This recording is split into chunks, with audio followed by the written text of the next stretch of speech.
right, everyone, welcome to another episode of the Big Questions with Big John. I'm your host, Big John, and today we're happy to welcome on a man who is running for office in the state of California, and he's running in the 6th Congressional District. He is also someone who has been a small business owner. He is a veteran elected official, and he has more than 30 years of experience in California politics. So this dude knows what he's talking about. When you talk to him about California politics, he's no babe in the woods. He was elected to the Robles School District in 2005, and he has served there since then. And he served as president for over 10 years of that board. As I mentioned, he's running for Congress, 6th Congressional District in California. The primary for that is scheduled for March 5th, and he is running as a member of the Republican Party. He is also the co-host of a podcast called The Rundown with Mike Piawarski. I hope I pronounced that correctly. Close enough. But close enough. Okay, that's good.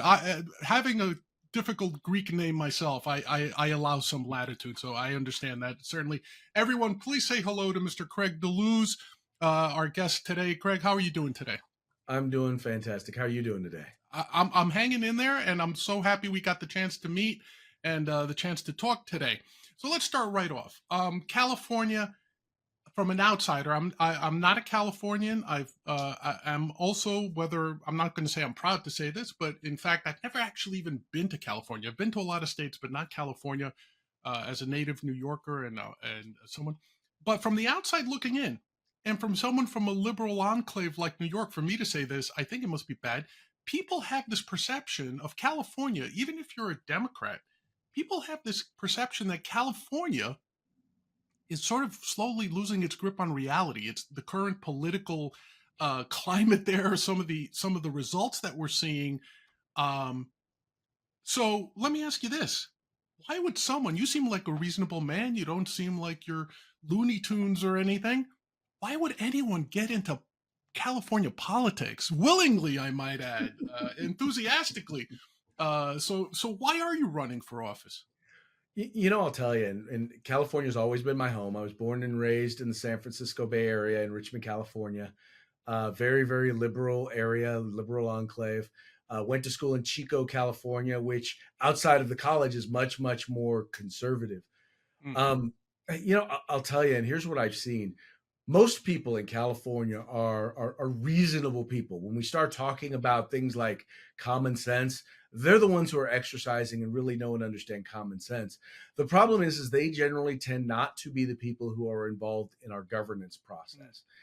It's largely tends to be controlled by Democrats. When I say controlled by Democrats, it's even gone beyond the traditional Democrat. And now you have for lack of a better term, the Marxist, leftist progressives now seem to be running the California legislature and running many of the big cities. Most of the decisions that you're seeing, most of the politics, most of the values you're seeing in the state government are actually a reflection of a handful of very big cities. The San Francisco Bay Area, San Diego, large parts of San Diego, the city of San Diego, and Los Angeles. Much of the state of California actually happens to be very reasonable. In fact, I tell folks this, there are more Republicans in California than there are in any other state in the country. Now, the problem is that there also then happen to be twice as many Democrats in California. Right. And of those Democrats, a huge percentage of them, at least the ones who are active, are part of the out of control progressive left. For a long time, California really was a purple state. Sometimes purple leaning red, sometimes purple leaning blue, but really is governed really towards the middle. This is the state that passed Proposition 13, which is a landmark property tax initiative protecting landowners or property owners from excessive property taxes. It's passed Megan's Law, which really cracked down on sexual offenders. It passed a number of different rejected a number of different tax increases. I mean, not in terms of criminal justice, it passed 3 strikes. I mean, you name it, law after law, and instance after instance. There's instances of people voting center right. Now, the problem is that the way in which the districts have been drawn by the California legislature and by our redistricting commissions, between that and a combination of many common sense Californians basically leaving the state because it became very difficult for them to realize the American dream here. And that's folks on the Right. right and the left. We're starting to see California, head towards a cliff. And when I say a cliff, I mean a cliff towards from common sense to common nonsense. We have become the petri dish and the of social and economic Right. experimentation for the entire country. And I can tell you right now, it's not working. And that's the reason why I've decided to step up and run for Congress. I mean, I've been happy. I've been on a school board for 18 years. I've been able to work with Republicans and Democrats alike. We focus on what's best for kids, not right versus left. Right. Right. Most of the decisions we make aren't even right versus left; they're right versus wrong. And what we're seeing now that's been happening in the California legislature is starting to bleed into Congress, and we're seeing leaders from California on both sides of that ideological aisle. I'm thinking that it's time that someone who's used to governing with folks on both sides of the aisle, but represents the common sense values that I think most Californians have. I think it's time for that sort of voice to be represented in Congress. And it's funny because when I hear you, you come across as very reasonable. You're not spouting. You're running as a Republican, as we mentioned. Um, Even given that Republicans in states like California and New York, whether you want to call them Rockefeller Republicans or Schwarzenegger Republicans or whatever, I think in the general perception, Republicans from say New York and California specifically might be viewed as not like your uber conservative Republicans, but mainly centrist Republicans, if I can use a general term. But even that seems to be missing at this stage, right? So that to the point that I think many Republicans within those two states, and let's focus on California specifically, to me come off not necessarily as being conservative, although to your statement, many of the people in these states do have that common sense, right? Like, I don't know anyone who says, I want violent criminals on my streets. I don't want my DA to enforce the laws, right? And I doubt there's many people that would, if you put the question directly to them, would say, I vote for no bail. I vote for non-enforcement of a large swath of everyday nuisance crimes. Um, you get the people on the fringes, obviously, who would be like, "Oh, I'm pro drug legalization," or whatever the case may be. We can debate those, but I think once the law is broken, I don't think people are like, "Let's flood the streets." The homelessness situations you hear about in California, literally, and I'm not on some anti-liberal bandwagon necessarily, but to your point, it sounds crazy to me um, that this is allowed to happen. So my question to you would be: is you're starting out? I'm assuming your campaign is pretty much a grassroots effort. Correct me if I'm wrong. And so even the headwinds of entering the Republican primary for someone as yourself who is seasoned in politics, speak to me as someone who is not seasoned in the political process. How does someone say, I'm going to make a change? Like, you clearly have the conviction, you clearly have the experience. How does one say, when you put it in your head, I'm assuming after you've discussed it with your family, your friends, your advisors, you're like, okay, I'm going to do this. I'm going to run to try to clean up politics, whether it's on the federal or the local level. How does one go? How do you fund yourself? What's a day in your life like at this point? Are you getting support? Like I've always had this thing in my head. Hey, if I'm a good conservative, or I'm a good liberal, or I'm a good libertarian, or Green Party, whatever, hey, the party will recognize that I'm someone that should be elected, and they'll help me get elected, right? They'll get me organized, they'll give me money or whatever. Is that the case or not? Well, I'll tell you what I've learned is that politics is kind of like high stakes poker. You can be Mm, the best poker player in the world, but if you don't have the stake to stay in the game, you're not going to be very successful. That's one of the reasons why for so long I decided not to run for higher office, because I knew how that would work. Being on a local school board, it was relatively easy. I could print together low cost flyers, and I could walk and knock on doors, and basically through shoe leather work to build enough support in order to stay elected to the school board. And so running for higher office is a little bit different. It's a little bit different in that it's a little difficult to knock on every single high propensity voter in this district. I mean, Right. it's a relatively large, both geographically as well as in population. Population It's a wise. relatively large district. The thing that you have to look at is multiple phases. Number one, you have to look and say, do you have a profile that says that you understand the district? The way the district is drawn, and it was just redrawn before the last election cycle. I'm sorry, it's a blue within this. district, right? I'm sorry, it's a blue district. I didn't mean to It interrupt. is. It's a purple. It's actually a purple district, Purple. Okay. meaning that, for example, Dem +7, meaning it is the most competitive district in California that is not a target. Okay. That gives you an idea. So it means they're basically Dems outnumber Republicans by 7% in terms of numbers. Now, there's a huge decline to state or independent vote within this district. It's a district that has a number of areas that tend to lean conservative, and the most liberal portions of the district, which largely are within the city of Sacramento. I'm an elected representative within that area. I mean, the area in which I'm a school district is about 50-60% Democrat, yet I continue to get reelected every year. A lot of my political relationships, a lot of my business relationships are within the more liberal portion of the district. And so I think that adds to the profile. Once again, having been an elected school board member in a district that has been fiscally strong and solvent my entire time on the board. In California, we measure our budgets, right? And one of the things you want to have a positive budget, which says that your budget doesn't just balance this year, but it balances next year and the year after. My entire time on the board, we've always had positive budgets. We went through 8 years of declining enrollment. And in California, our funding is based on our enrollment. We went through the 7 years of economic downturn.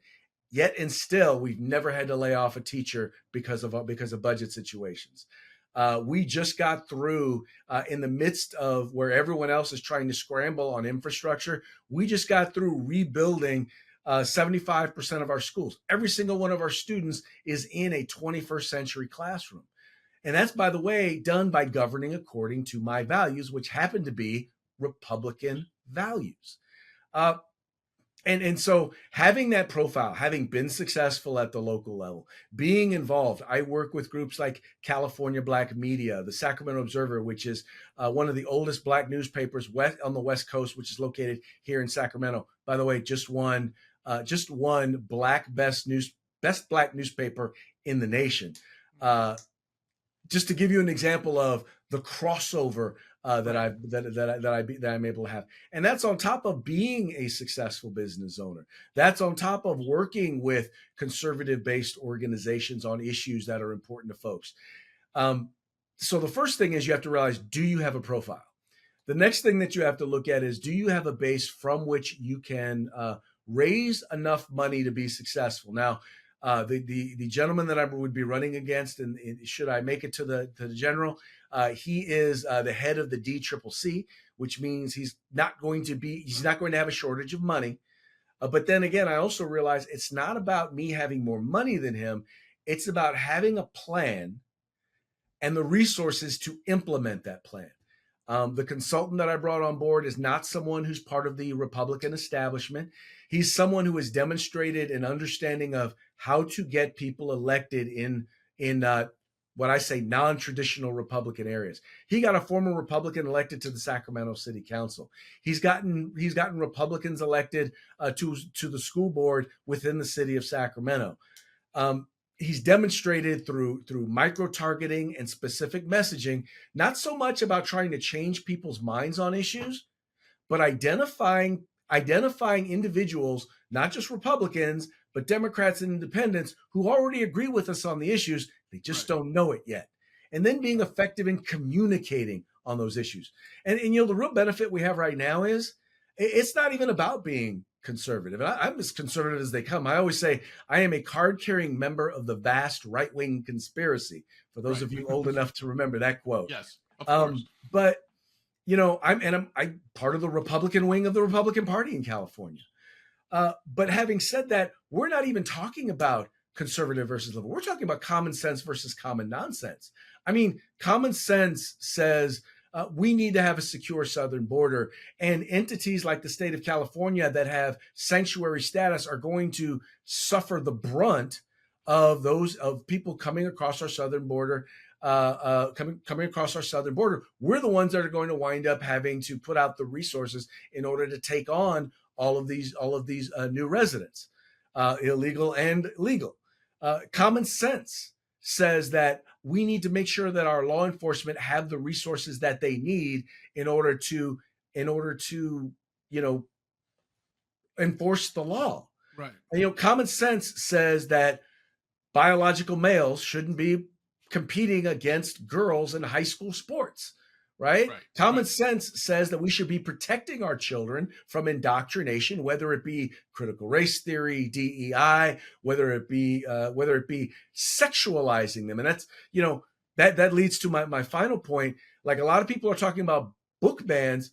Well, common sense says that we should not be allowing books that include pornography in our public schools. And when I talk to voters about that, it really doesn't matter their political party. They agree because it's common sense. Right. So here's the question that I have. Even within your own party, in this primary, I believe you have 2 declared opponents so far. Is that correct? 2 declared opponents so far. Yeah. How do you differentiate from those 2? You said you're common sense, and I agree with you. Like, and for full disclosure, I'm not a Republican. I'm a libertarian, so you and I will have overlap on a lot of issues, right? Where we agree, like Second Amendment issues, probably freedom of speech issues, and things of that nature. We're probably closely aligned. But within your own party, your common sense. Is that a distinguishing factor? Not with the Democrats, which I fully understand. You might have a huge, your Democratic opponent, the incumbent, but among your own party. Why do you display common sense, but perhaps your opponents don't? Well, I don't think it's so much that they don't. I mean, truth is that we probably agree on most issues. The difference is that I have a history of actually being effective in governing according to those values. As a school board member, I also spent almost a decade working as a staff member within the California State Legislature. The 2 members that I worked with, former California Senator Tim Leslie and Kevin Jeffries, passed an average of 10 bills every legislative session. Now, keep in mind, we're talking about a California legislature where currently, I mean, it's two-thirds Democrat. I mean, they have a super majority in both houses of the legislature. How were we able to do that? It's by identifying opportunities, building relationships, and then identifying places where we could get some wins. Now, imagine being able to have that same sort of success as a majority in the House of Representatives. Like I said, I'm not looking to work with people who disagree with me. I'm looking for people who agree with me.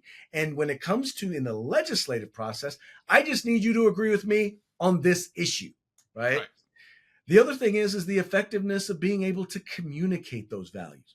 The Republican Party has been horrible at communication, right? We are very, very bad at telling people who don't traditionally vote Republican why they should vote Republican. Give me an example of that. That's an interesting point. Like, how would you? Yeah.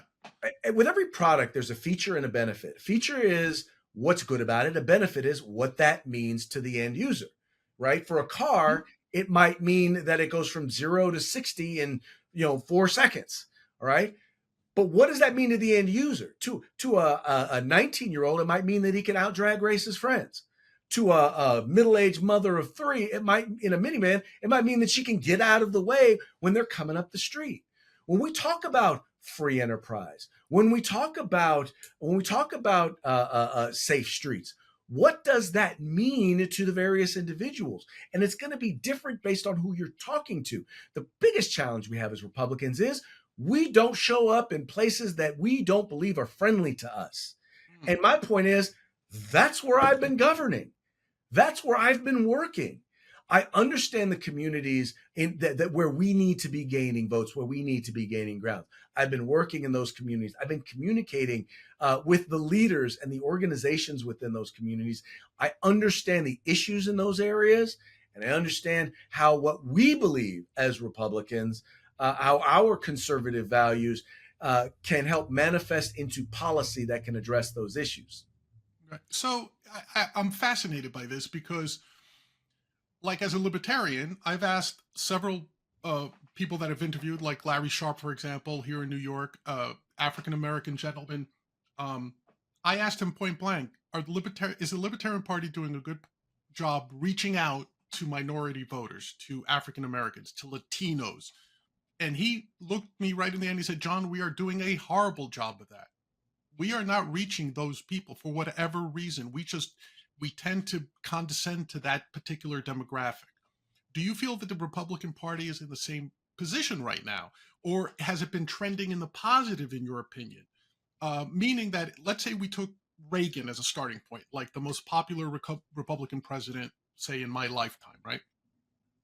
Um, if we started with Reagan, has messaging to minority groups as the Republican Party, has that been getting progressively better, progressively worse? Has it sort of ebbed and flowed? How do you see that? Like, are things getting better, or are they kind of flatlining in terms of that messaging that you referred to? I would say that it's been flatlined. And here's the thing: there have always been individuals who have had that as an interest and an effort. The problem is this is that the people who largely run political parties are the political consultants. And political consultants they can't see past the next election cycle. So any solutions that they want have to all be about, are we going to turn the corner on the next election cycle? The problem is that this is not going to be turned around that quickly. It's not going to be turned around by hiring a college kid and sending him out to the black community to speak to black leaders about why they should become Republicans. It's about building relationships. It's about taking time, and it's about showing up. If I were to go to to a group of people, and I were to tell them, Brian, yeah, he's a decent guy, but he's kind of a klepto. You may want to watch your wallet around him. And I spent an entire lifetime telling them that. And then one day I finally got you to come. How do you think they're going to treat you? How do you Right. think they're going to respond to you? Right? They're not going to respond very well. They're not going to be very welcoming. They're not going to be very trusting. And you're not going to feel very welcome, and you're not going to feel very trusted, and you're Right. not going to come back. But here's the problem: if you don't come back, then guess what? You never dispel any of those problems.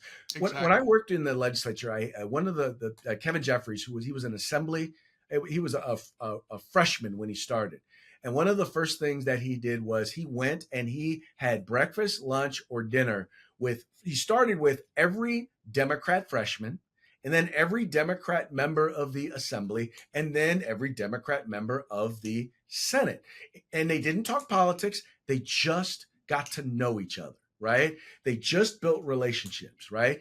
Right. And then they knew him not as, oh, he's one of those right wing Republicans, but they knew him as, oh, well, that's Kevin, right? Right. So he knew and understand what was important to them.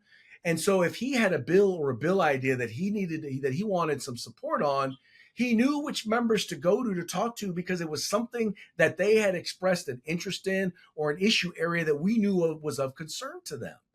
See, but that's a long-term thing. That's the sort of thing Yes. that you have to do over time. That's something that's not going to necessarily bring benefits in the next election cycle. But try to get the party to invest in something like that. Party leadership has never been invested in anything long-term, and that's Yeah. sad, but it's just a reality. And unfortunately, like, for those of us old enough to remember, this is what you just said is reminiscent of when Reagan first took office, his infamous beers with Tip O'Neill. Like, here's the Speaker of the House, a hardcore Democrat, one of these crotchety old guys from the Northeast. Reagan made it a point of having a beer with the guy at some tavern in Washington. I forget, it was a famous tavern. And people say, how did a president with no House support, no Senate support for 4 years push through a radical conservative agenda? it was his ability to communicate outside his party, and to be able to build that common, and to be fair to Tip O'Neill, it was a willingness to give a new president a chance, right? How do you see this in today's environment, though? Today's environment is so it's been said that it's almost a hack phrase at this point, but the political polarization, that you can't get people from the other side to concede that they're not, that each other is not the devil incarnate, let alone people that you can have a relationship with. Is this showmanship, in your opinion? Educate me, because I'm fascinated by this. Is it showmanship? Is it actual we hate the other team? Or and it's bi-directional. By no means am I pinning this on Republicans or Democrats solely. Like, if I see an AOC, I can't hear a word come out of her mouth without it ending, and the Democrats are out to marginalize and eliminate uh, people of a certain demographic. And if I listen to Republicans, it's like everybody on the other side is a pedophile that wants to take our children away from us, right?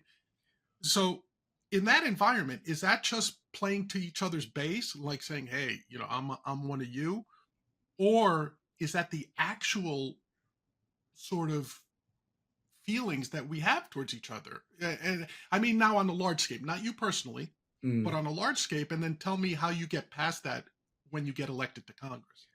Well, part of that is once again identifying, and I think for me, part of it is identifying the difference between the progressives and the Democrats. And when I say progressives, I want you to understand there is a distinct difference. Hmm. If you think back to the progressives of the 1920s, the Woodrow Wilson, Stalin, Soviet Union loving, communist loving, or socialist loving progressives, they are a big chunk of the Democratic Party right now.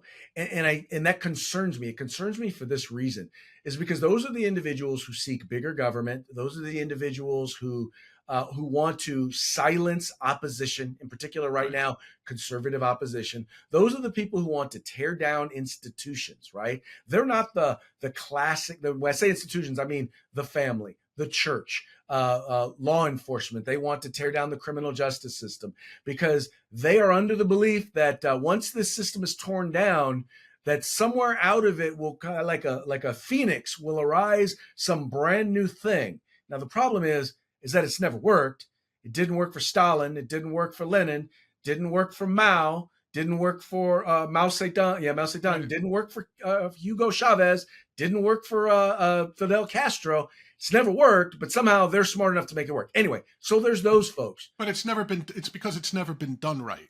Well, there you go. Because we're so much smarter than they are. Right, exactly. Yeah. Yeah. So the idea is first of all sitting down and identifying the difference between them and the Democrats, who are the classic liberals, the one who I may disagree with on a number of different policy issues, but they believe in the institutions. They believe that we can sit down, we can debate, we can talk about the merits, we can look at the facts, and perhaps arrive at a solution that's best for the American people. Now, that doesn't mean we're going to be able to do that on everything. Doesn't mean we'll be able to do that with everybody. But I happen to believe that between the classic liberals, the Democrats, and the Republicans, that we are a significant majority. That the postmodernist Marxists or modern Marxists, what they call a neo-Marxist, progressives in the Democratic Party are a small minority. Right, and I can tell you this, they may not be a small minority within the electeds, but they are a small minority when it comes to the voters. So a lot of what we got to do is not just talk to the other electeds, but talk to the voters. And that's a great point, because and I think the phrase is postmodern neo-Marxist or something like that, right? But I agree with you. But see, I'm always fascinated by this, because it's the vocal minority of either side that seems to get all the headlines. On the left, it's the super uber Marxist progressives, like you said, everything is a social construct that needs to be torn down because it was built up by a horrible patriarchy. You've got those guys. Then on the other side, you have the extreme folks on the right that are like, America first, everyone else sucks, like nobody gets a chance but white Americans, and there is that. And again, very minor. I'm not saying that's the Republican Party, and I'm not saying the uber Marxists are the Democratic Party, but they're the ones that seem to be pulling the levers right now to some extent. Well, So but you make my point. So yeah, the challenge that I have is what is seen as extreme. I really think that when you break down and you talk to people who, some of the people who are labeled as quote unquote extremists on the Republican Party, and you start talking with them about what do you believe, and once again I'll go back to the whole, well, why are these conservatives, why are they banning books, they're anti-LGBTQ books, right? What they won't tell you is that those books, and I'll give you one example, the book mhm, Genderqueer. It is, according to the American Library Association, it is the most challenged book across the country, right? It's one of the poster child books that they put up every time they start talking about quote unquote book bans. Well, first of all, what most Republicans will say is nobody's banning it. They're just saying that it shouldn't be in yeah, public school libraries, especially right, available to middle schoolers. But what they're saying is this: it's not because it's LGBTQ. If you go and you look at the book, and I encourage you, anyone watches, mhm, go look up the book. It contains images, cartoon images, because it's a graphic novel of minors engaging in sex and oral sex. Now, maybe it's just me, but I don't think, I mean, let's put it this way. You couldn't have it on your show without YouTube or whoever hosts it pulling it down for right, indecency. So right. if it can't be on YouTube or shouldn't be on YouTube, it definitely should not be in public school libraries. Now, I know I agree those with are you. considered, people who believe that Yeah. are people who who are trying to restrict those books are extremists, right? They're considered to be extremists. Well, what are Are they? they? See, and again, I'm playing devil's advocate. I'm not Right. challenging you because I agree with you, but I would then push back and say, well, what about? I agree with you. Okay, as long as there's an age of consent, fair enough. Under that age, parents should have that decision, right? And if the parents, Mhm. they should exercise more influence over their local school boards. I believe me, I'm one of those guys that says get rid of public schooling. So I'm with you on that. Like the government Mhm. getting involved at all, but to the extent that there is that age of consent, I agree with you. But what about, for example, I think it was in Tennessee. I could be wrong on the state. They banned the graphic novel Mouse, Maus. I don't know if you're familiar with it, which was a graphic novel where rats, mice, are portrayed as Jews against, living through their Holocaust. Right now, it was not graphic in the sense of sexual or anything like that. But that was banned for whatever reason, and even more disturbingly, it was banned. I think the school board voted 11-0 to ban it from the library. Not part of a curriculum, but from the library. And I look at that and I'd say, to me, common sense would be, why is that banned? Right? It's not sexualized. It's talking about a tragedy, a historical tragedy, but it's making it an allegory form for children or for younger readers, I should say, because no second graders reading Mouse, right? Um, that to me sounds extreme. I could be wrong, but maybe that's where you're saying like reasonable people can disagree on that. But Well, and once reasonable again, people, and that's part of the challenge is you have to look at you have right? to look at Yeah, the details of every incident, right? right. Of every single case of this, because you'll find oftentimes there are mitigating circumstances. I mean, details Yeah. matter, right? The devil's in the Yes. details. And I'll give you an example. One of the books they constantly bring up is there was a poem that was written by Amanda Goth. Amanda Goth? Anyway, by Amanda Gorman, Okay. and she's the one who gave she's the poet laureate who did the poem at at Biden's inauguration, and they say, oh well, that book has been banned from a library. Well, from libraries in I'm sorry, they said from libraries in public school libraries in Florida, and I did just a little bit of research. Come to find out, what the law allowed them to do is it allowed parents to object to books for various reasons. One parent objected to a book that contained that poem. The committee there at the school reviewed the book. They did not say that it should be banned. They did not believe in banning it. They were just like, but it's probably more appropriate in the middle school section of this library. This was a Right. K-8 school. So, number one, it wasn't banned. Number two, it wasn't removed from the school. It wasn't even removed from the library. It was moved to a section that was more geared towards middle school students, but it's not like elementary school students couldn't go to that section and get the book and still be able to read it, right? And Right. then on top of that, it wasn't banned at all Florida schools. And you still, to this day, have people in the mainstream media and the Democratic Party who are saying that the book was in fact banned. So you got to look at the details of the situation. I would love to be able to tell you that the example that you gave is an outrageous example, but without knowing the details, I don't know if it's outrageous or not. Fair enough. I wouldn't expect you to make a decision if you didn't have the facts, so that would be unfair. But I just brought it up. But so I agree with you on that. But again, is that more of a media thing, or is that more of the actual politicians in charge of constructing the policy not being able to speak to each other? I understand the Well, media is what it is, but I the mean, thing is, it's both, because a lot of the misconception and misunderstanding that the average voter has is based on the information they're getting from the media. Many of the yes, people from the media tend to lean on one side, so they get most of their information from one side. The issues about which they decide to report on come from largely one side, and so yes, when you only have one-sided reporting, you don't get the entire story.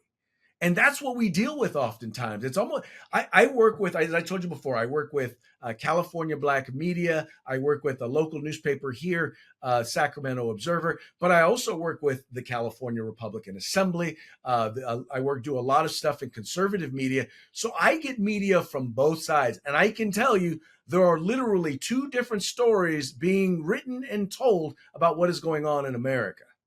yeah. I am 100% agreement with you. It's just I don't know and again, I am so politically ignorant that some of my questions may sound childish to you, Craig. Uh, because while I love talking about politics from an intellectual or philosophical level, like when I talk to my partner William Del Pilar, who you know as well, Mm-hmm. he sometimes just starts laughing at me. He's like, "John, you're almost like a child when you talk about this stuff because you don't understand the reality of the political machinations that take place behind the scenes and raising money and who you have to shake hands with and who you have to put up with when you really don't want to, and things of that nature." Because my question would be like, even if the media is so despicable as to purposely misrepresent facts, not opinions, facts. The book, the "Don't Say Gay" bill, for example, right? In Mm-hmm. Florida, famously, those words never appeared in the bill, right? But that's the way it was framed by the media to present a particular opinion, right? I understand that piece. The part that I have trouble understanding, and perhaps I'm being naive, is why wouldn't the folks crafting the bill step up themselves and say, "Okay, we don't agree with this bill, but it really there's nothing in here prohibiting gay, like, or that it's only targeted for up to what is it, third grade, fourth grade, whatever it is, whatever that bill covered, right?" Like, to me, that seems like an honorable thing to do, where both sides can agree to this stuff and say, like, here's the facts.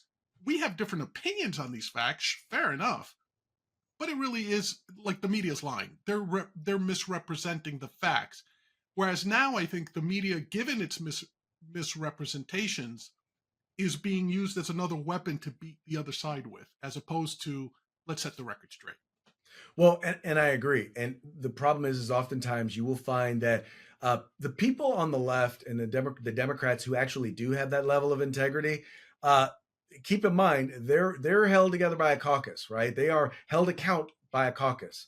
Yes. Democrats largely get their money from various different special interests, largely labor unions, so you had labor unions, you had trial lawyers, you had gun control groups. You have these groups that are out there that give a whole lot of money to Democrats, and if you're a Democrat and you want to get reelected, and you have issues that are priorities to you, and maybe these issues aren't your priority. You learn to keep your mouth shut and you vote the way they tell you to vote in order to get the stuff done that you want to get done. Talk about the political realities. That's one of the political realities that you'll see out there. It's sad, but it is true. It is sad, and I know, again, I know I'm being a bit naive by saying, like, can't we just all, because, like, I remember the days when, for example, I grew up always knowing the New York Times was a leftist newspaper, even as a child, as a 12-year-old, 13-year-old, getting it for the Science Times, for example. I knew the New York Times was a leftist newspaper. But to be honest, I never doubted that what they were reporting as fact was actually fact. I disagreed with their conclusions of what those facts mean, right? Now I'm not so sure. Like now it's gotten to the point, and I don't know if this is like a purposeful disinformation campaign on some entity's part or not. But like a lot of times I just throw up my hands and I say, I don't know what the truth is. So for me to take a position is irresponsible because I don't know what the facts are anymore unless I can get them myself personally and validate them.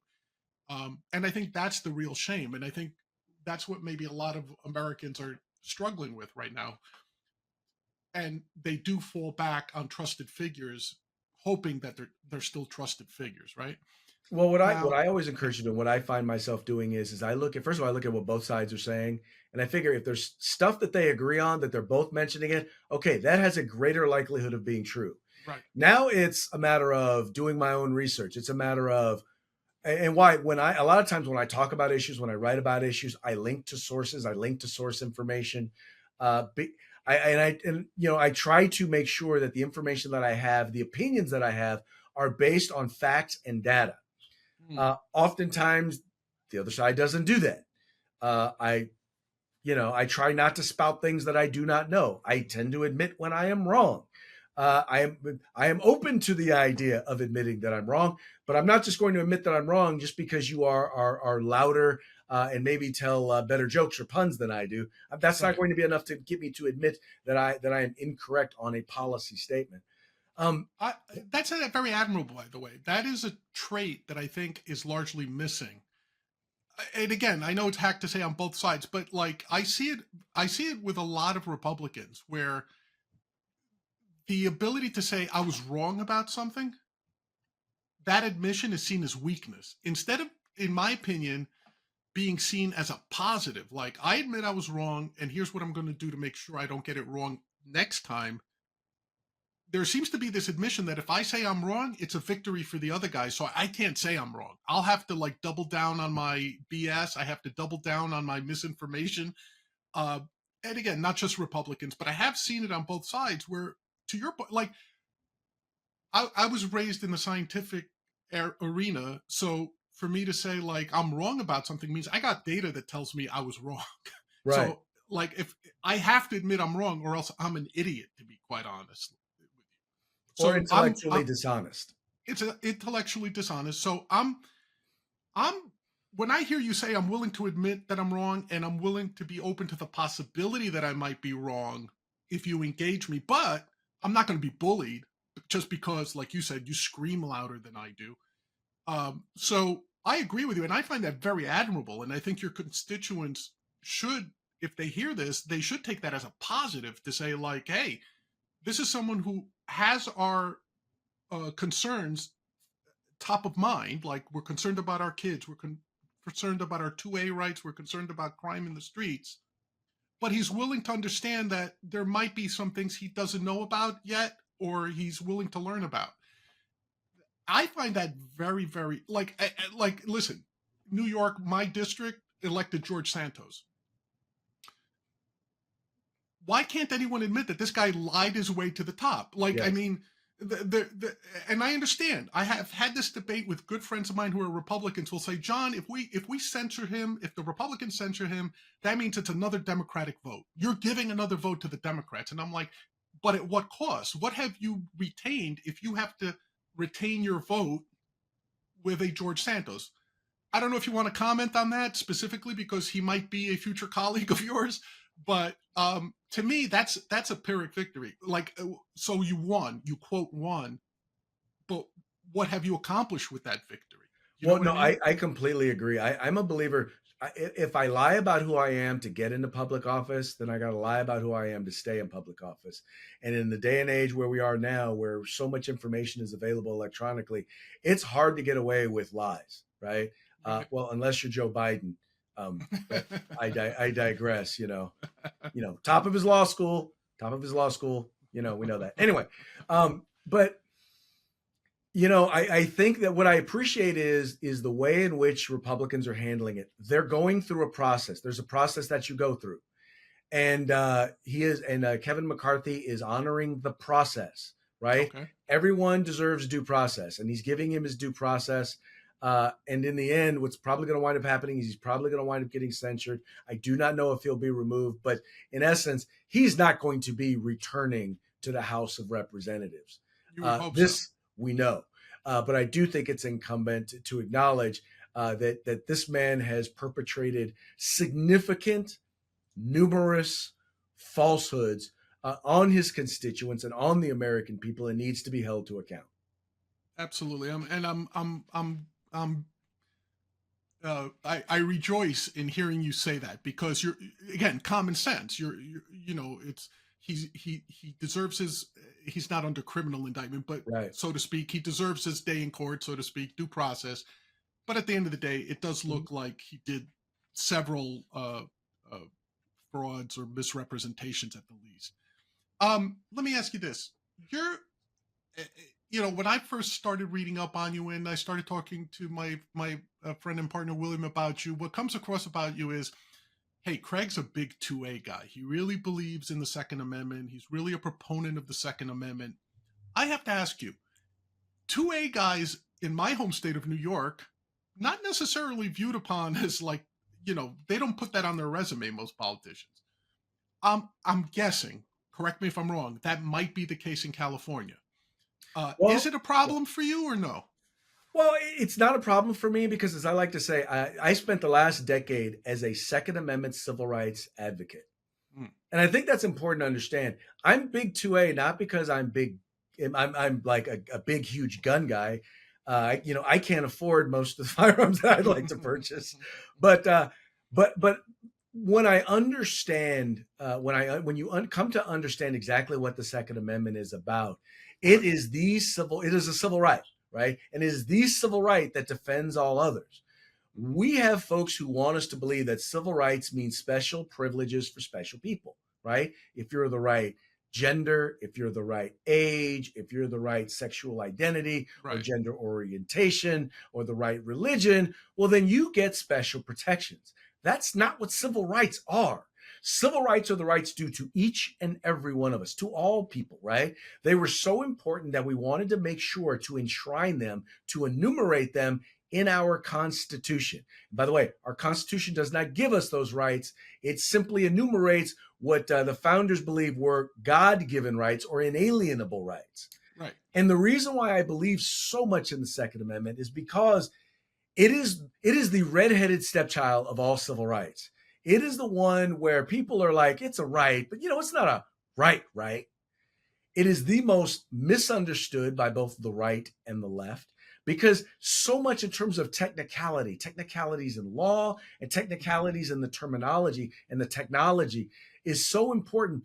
It's like, if we can get people interested in understanding the details there, right? Right. The important thing, the fundamental right of self-defense, right? If we can get people to understand and come to an agreement on that, then what can't we get people to come to understand about all of our civil rights, about the importance of free speech, freedom of religion, right to due process? Because what's funny is, with the Second Amendment, you see people losing all sorts of rights because of the Second Amendment. Well, you can't wear that T-shirt to school. You can't put that sign in their gun store sign in that location, right?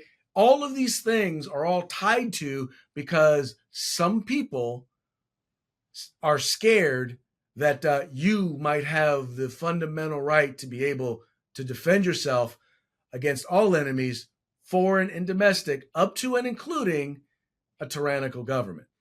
Absolutely. And I think that's a misconception that, unfortunately, as I get older and get more gray on my face, unfortunately, that's something I am so disappointed in the generations that have followed ours, right? Because they seem to think rights are something granted from the government, which is entirely not the American ethos around rights.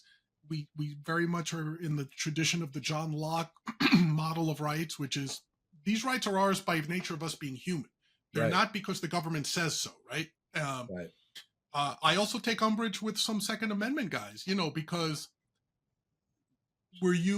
Did you defend the right of the Black Panthers? When they wanted to arm themselves. Like, if you're a Second Amendment person, the answer is yes. When you consider that just about all gun control started with the idea of keeping those people from owning guns. I'll just use California as an example.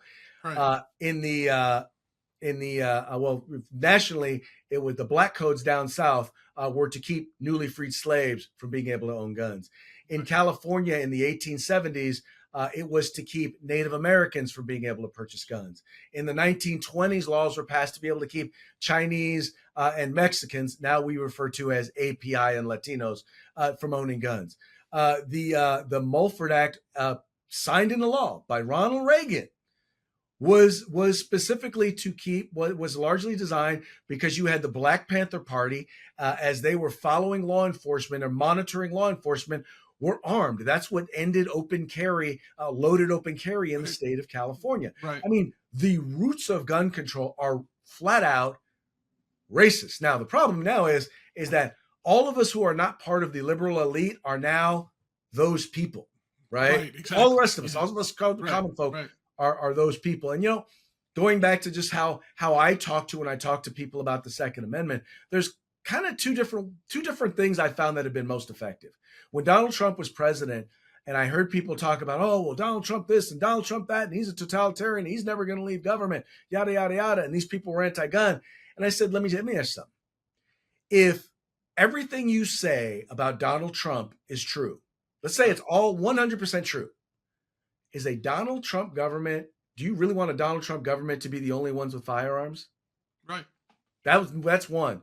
The other is, when we look at crime and what's going on in crime, a lot of people don't realize that to a large part, the group that is most disproportionately affected by crime in our communities, and specifically violent crime, are people of color, right?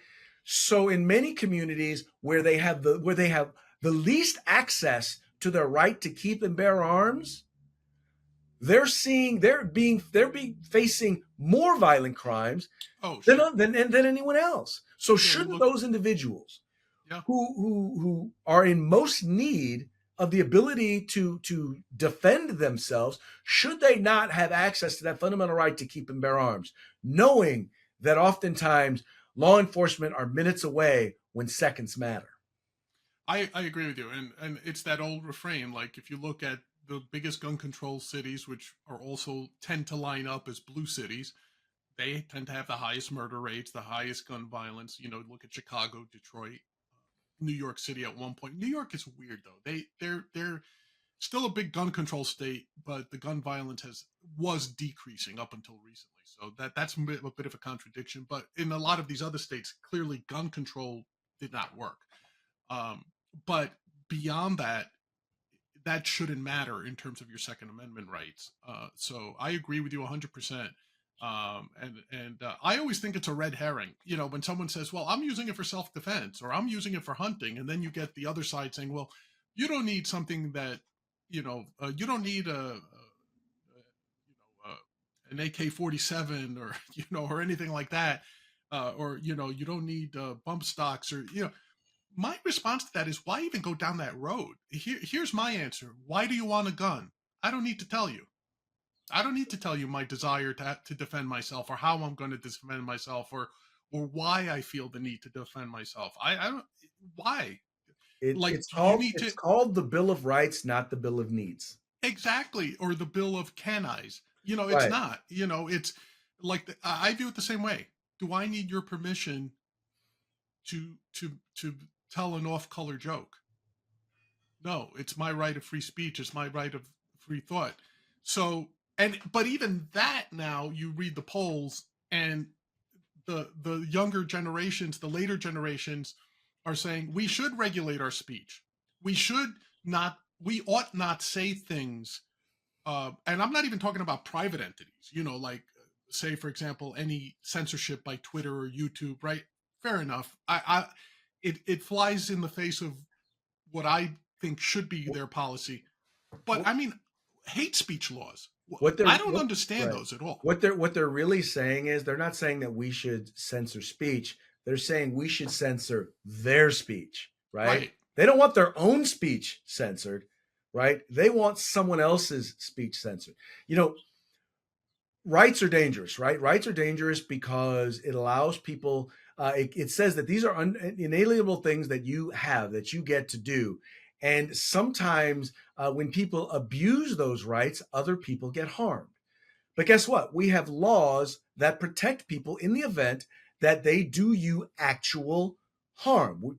For speech, we have libel, right? We have defamation, right? With firearms and violence, guess what? We have murder, we have assault, right? It's funny. I always love when people say, "Well, you know, no, you can't yell fire in a crowded theater." That's the one they always use when it comes to guns, trying to say You that rights can. aren't Right. unlimited. And I Yeah. always say, "Well, no, actually, you can, specifically if there's a fire in the theater." But also with that, here's what happens.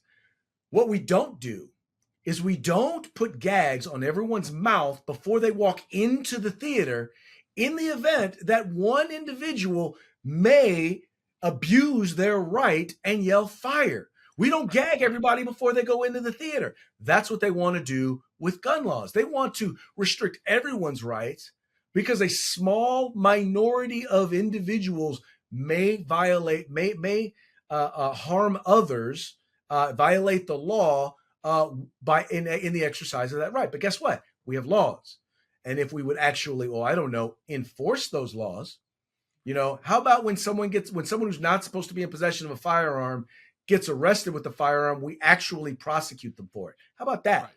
Right? Yeah. How Yeah. about when someone commits a violent crime, that we actually put them in jail and we keep them in jail for the amount of time that they're supposed to be in jail? How about that? Right? Right. But once again, it just goes back to that fundamental idea of, once again, this is a right, and whether you want to believe it's a right, whether you like that it's a right, whether you choose to exercise it yourself, really does not matter. We are 100% in agreement, Craig, on that one. I couldn't agree more, and I think you put that perfectly. All right. We're coming up towards the end of the thing, so let me switch it up on you a little bit. Give your Okay. constituents a little more insight into Craig DeLuz. It's time for part of the show that I call silly questions. These are off the cuff. I haven't mentioned them to you prior to sitting down with you. Let's see what you think. If you could have the career of any U.S. politician in history, past or present, who would it be? Ronald Reagan. Ronald Reagan, Gipper. Hard to think of one that you could beat with that. Okay, I will tell our folks, Mr. DeLuz is also on IMDb. Okay, so in that vein, I'm going to ask him, in your opinion, what is the greatest TV series of all time?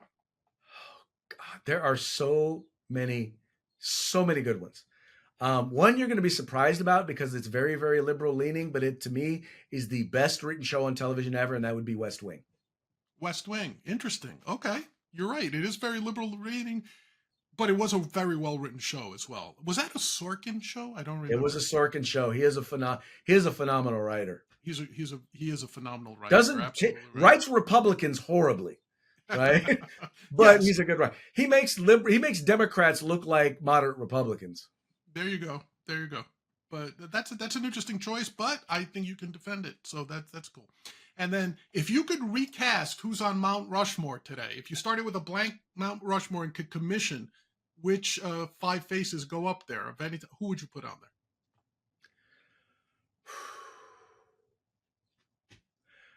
I would probably say the only difference I would probably look at would be I would remove Teddy Roosevelt and I would put Ronald Reagan. Okay, interesting right there. Craig, it was great talking to you. Please tell the people how they could get a hold of, for the folks in California, especially who would like to vote for you in the upcoming primary. How would they be able to do that? And if folks wanted to follow you otherwise on the internet, give us your information. Craig DeLuz is the key. CraigDeluz.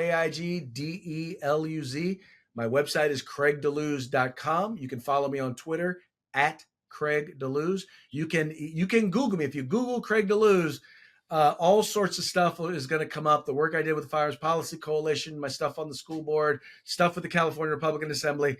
Like I said, just look up Craig DeLuz. That's the key. Okay, and we'll certainly have your social info there for folks on the screen. They've been seeing it all along. They can certainly contact you there. Craig, thank you so much for joining us. I really enjoyed our conversation. And for the folks out there, join us again next time when we have another super interesting guest like Mr. DeLuz join us here on the Big Questions with Big John. Until then, peace out.